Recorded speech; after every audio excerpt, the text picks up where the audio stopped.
7h43, faltando 17 minutos para as 8 horas. O Rio Grande do Norte está de volta com imagens da enxurrada que caiu na região metropolitana. Aí a gente vê uma rua que praticamente se transforma num rio. Os detalhes e as informações de quem acompanhou de perto toda essa chuva, o repórter Tiziano Kessler. Tiziano.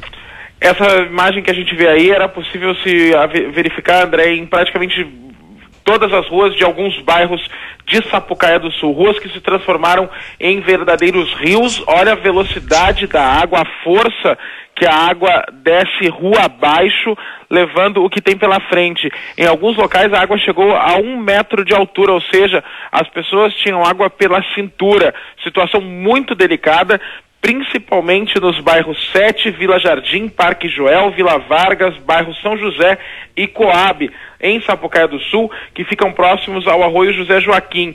Todos esses bairros foram atingidos. No bairro 7, que foi onde a situação ficou mais complicada lá em Sapucaia do Sul, várias ruas ficaram completamente inundadas. Aí a gente tem já imagens da BR-116, que também, esse arroio também transbordou, atingindo até a rodovia, que chegou a ficar completamente bloqueada por mais de 1 hora durante o domingo, André. Aí a água já havia baixado um pouco e os motoristas conseguiam passar, mas a rodovia ficou completamente bloqueada, a BR-116, o trânsito foi desviado por dentro da cidade de Sapucaia do Sul, que estava em vários pontos nessa condição que a gente está vendo nas imagens. A água a mais de 1 metro de altura, causando destruição. Muito complicada a situação. Agora, Tiziano, é só importante lembrar que essa chuva toda acumulada, a quantidade de água que caiu foi mais do que esperado para o mês inteiro de fevereiro. Caiu tudo junto, em cerca de 2, 3 horas, talvez nem isso. Ou seja, mostra que realmente o nosso sistema de escoamento de água, não só nosso, eu digo, nosso em todas as cidades e principalmente aqui nessa região metropolitana que tem chovido muito, a gente pode ver que o sistema realmente não dá conta. André, a gente ouviu também muitas informações durante o final de semana acompanhando essas inundações na região metropolitana, Vale dos Sinos, problemas de lixo nesses arroios, falta de consciência também das pessoas e muitas reclamações em relação às prefeituras. No final de semana, a situação foi complicada também em Cachoeirinha e Gravataí, onde vários bairros, ruas, avenidas, casas ficaram embaixo da... Ó, uma garrafa de plástico ali, passou um pouquinho, a gente pôde acompanhar na imagem. Quer dizer, que é o que acaba provocando o entupimento, né, de canos e aí provoca também esses alagamentos. Exatamente, André. Aí, mais uma vez, a BR-116 bloqueada. E em Cachoeirinha e Gravataí, a situação também foi bastante delicada e as pessoas tiveram muitas dificuldades. A água ocupou ruas e também invadiu residências. A gente vai acompanhar agora a reportagem. Ruas, bairros inteiros embaixo d'água. A chuva caiu por cerca de 30 minutos, o suficiente para deixar inundados vários pontos da Grande Porto Alegre. As cidades mais atingidas foram Gravataí e Cachoeirinha. Moradores ficaram ilhados. A água entrou em casas e lojas. O trânsito se transformou em um verdadeiro caos. Essa aqui é a principal avenida de Cachoeirinha e se transformou nisso aqui, é praticamente um rio.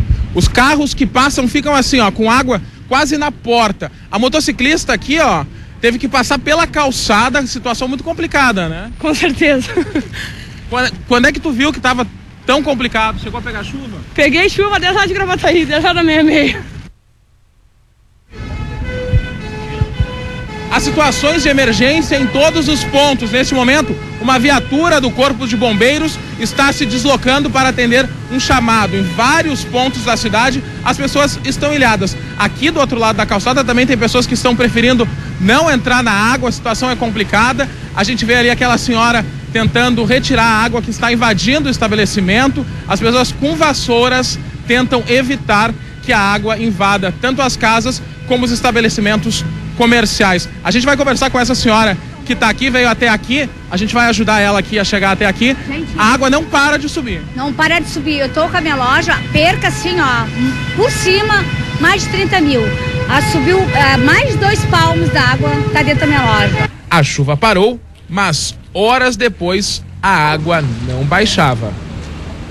Esta rua é uma das que ficou completamente embaixo da água. A gente vê lá do outro lado que os moradores não conseguem nem sair. A água invadiu os pátios, as pessoas estão utilizando vassouras para tentar tirar a água e evitar que elas invadam as residências. Aqui, ó, este carro está com a roda totalmente, quase toda a roda foi encoberta pelo alagamento. Este morador, o dono desse carro, tirou o carro para a calçada para tentar evitar mais problema. Aqui já não tem saída, a gente é obrigado a pisar na água para conseguir chegar aqui e tentar conversar com as pessoas que tiveram este problema. A água entrou praticamente dentro da residência. Sim, entrou até a escada da porta ali da minha mãe ali. O pessoal lá na ponta lá entrou até metade da casa.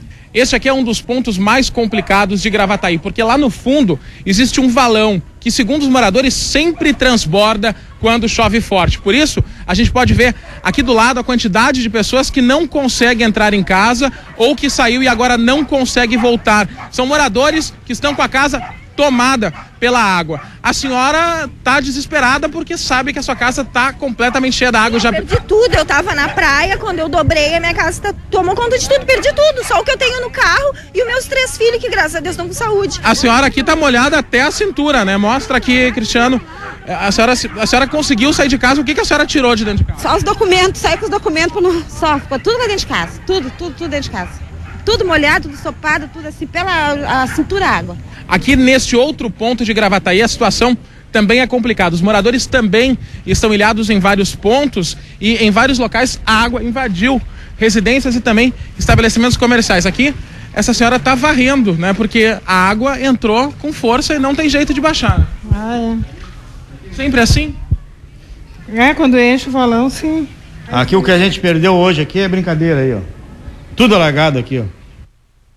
Imagens impressionantes.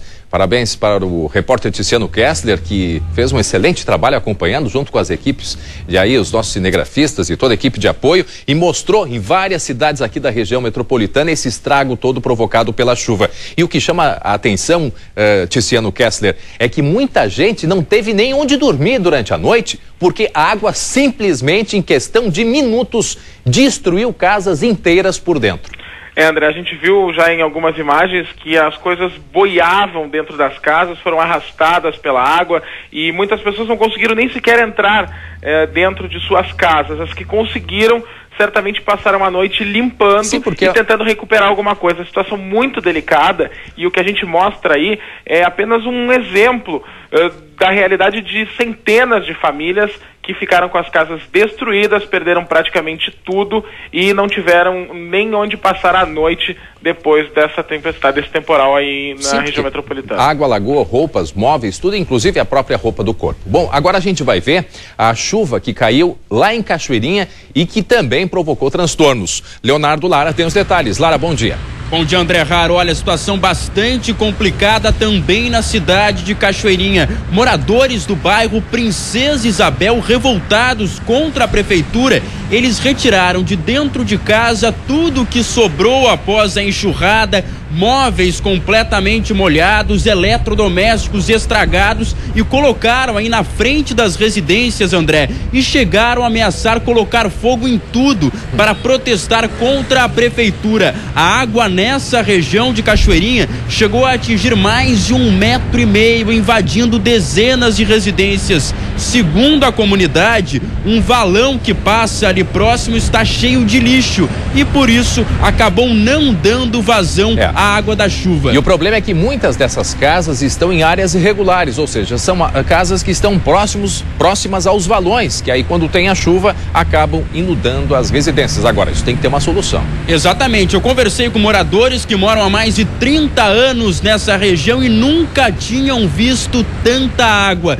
Os alagamentos são frequentes, mas dessa vez o nível da água surpreendeu a todos. Com a chegada da Brigada Militar e da Guarda Municipal local, eles acabaram desistindo de colocar fogo em móveis e eletrodomésticos. Segundo a prefeitura do município, o executivo vai arcar com os prejuízos causados pela chuva. Ainda hoje, equipes de assistência social vão até lá fazer o levantamento desse prejuízo. Em Viamão, a chuva também causou muito prejuízo e incômodos à população. Acompanhe a reportagem.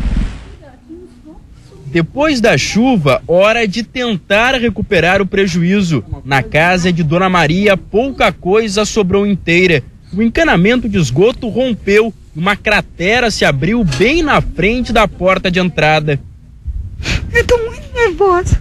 Todo mundo. Perdeu tudo, mas conseguiu se salvar, né? Salvar, né? Porque coitadinha da minha filha, desempregada, fazendo um teste. E eles aqui, ela ia fazer perícia segunda-feira, perdeu tudo, sua pele. Nesta outra residência, também no centro de Viamão, os eletrodomésticos estão espalhados pelo chão. Perda total na área de serviço.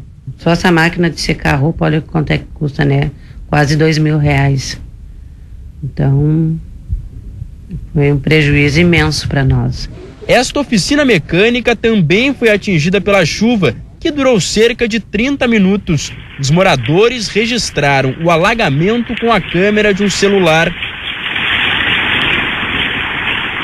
A água chegou a atingir esse nível, mais de 1 metro do chão. Aqui atrás tinha um veículo. Para se ter uma ideia dos estragos, com a força da água, o carro foi parar do outro lado da oficina e ficou prensado entre a parede e a coluna. Os donos dos veículos se desesperaram ao chegar no local. Eu moro há 33 anos aqui, nunca vi isso aí. Foi bravo. É porque veio Deus lá de cima enxurrado a água, Foi brabo isso aí. E o mais sentido que tá é o dono da oficina, né? Ver todos os prejuízos que ele tem aí. As bocas de lobo estão entupidas, a sanga aqui está entupida, está com os canos desencontrados, está provocando erosão nos terrenos. Então a água que não correu ali por dentro, correu por cima. É algo que poderia ter sido evitado. No mínimo amenizado. Inclusive isso já está protocolado na prefeitura 2 vezes, pedido esse caso de mandar técnicos aqui para verificarem o problema, e até hoje nem resposta nos deram. Pois é, e os moradores querem uma solução, querem algumas respostas. Bom, essa chuva forte que tem caído em algumas regiões, em pontos isolados, ela é provocada pela associação da umidade com as temperaturas extremamente altas. Leonardo Lara, a pergunta, essa chuva pode se repetir hoje? Olha, André, principalmente na metade norte do Rio Grande do Sul, já na zona sul, que mais sofre com a seca, por enquanto nada de chuva. Mas vamos aos detalhes da previsão do tempo agora nos mapas. Nesta segunda-feira, pancadas de chuva alternam com períodos de melhoria na metade norte do estado. No litoral, máxima de 28 graus. Na capital, calorão de 35 graus na parte da tarde e chance de chuva localizada. No extremo norte e extremo oeste, o risco de chuva forte é maior, máxima de 33 graus na região. Amanhã chove em todo o Rio Grande do Sul e há previsão inclusive de ventos de 70 km por hora devido à passagem de um ciclone pelo estado. Não se recomenda atividades de navegação amanhã, temporal que deixa a Defesa Civil Gaúcha em alerta diante da possibilidade de mais temporal e também de ventania em todo o estado, André. Ok, Lara, e atenção, daqui a